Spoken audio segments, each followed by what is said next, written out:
ওয়াবিদিল কুরবা ওয়াল ইয়াতামা ওয়াল মাসাকিন, ইতিম এবং মিসকিনের সাথে ভালো ব্যবহার করে। আমাদের ইতিম তো বুঝেন, ইতিম বলা হয় দুইটা জিনিস যার মধ্যে পাওয়া যায়, মনে রাখবেন। একটা হলো বাবা মারা গেছে, দ্বিতীয় হলো সে নাবালেগ। বাবা মারা গেছে, নাবালেগ হলে তাকে শরীয়তের পরিভাষায় কি বলে?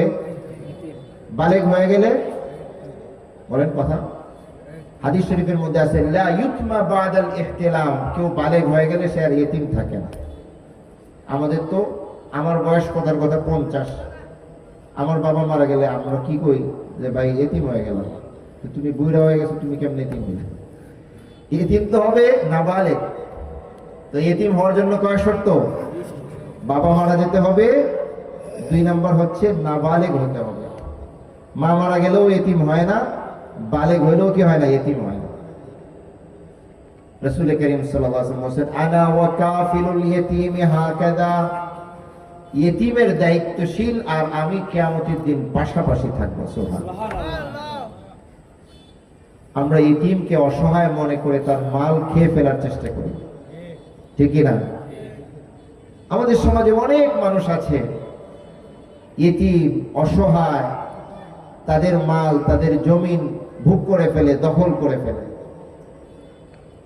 এটা এত জঘন্য, এটা ইসলাম বাদ দেন, একেবারেই সামান্যতম মানবিকতা যার আছে তার পক্ষে কি এই কাজটা সম্ভব?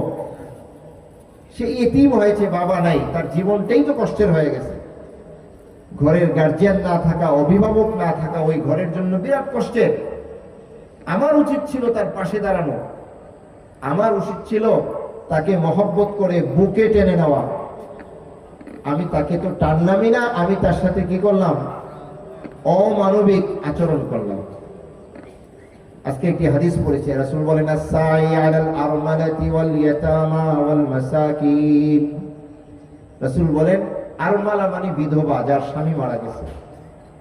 মাসাকিন মানে যে মিসকিন, যার খাবার নাই। এদের দায়িত্ব যে নেবে, রাসূল বলেন কাল মুজাহিদি ফি সাবিলিল্লাহ, আল্লাহর রাস্তায় জিহাদ করলে যে পরিমাণ নেকি হয়, ইতিম আর বিধবাদের আর মিসকিনের পাশে দাঁড়ালে ওই পরিমাণ নেকি হয়। সুবহানাল্লাহ।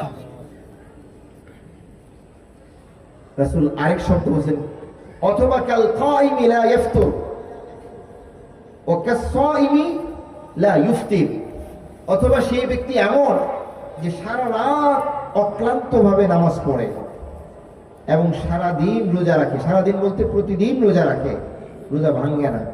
ওই ব্যক্তির যে পরিমাণ সওয়াব হয়, ইতিম এবং অসহায় এবং বিধবাদের পাশে দাঁড়ালে ওই রকম সওয়াব দেয়। সুবহানাল্লাহ।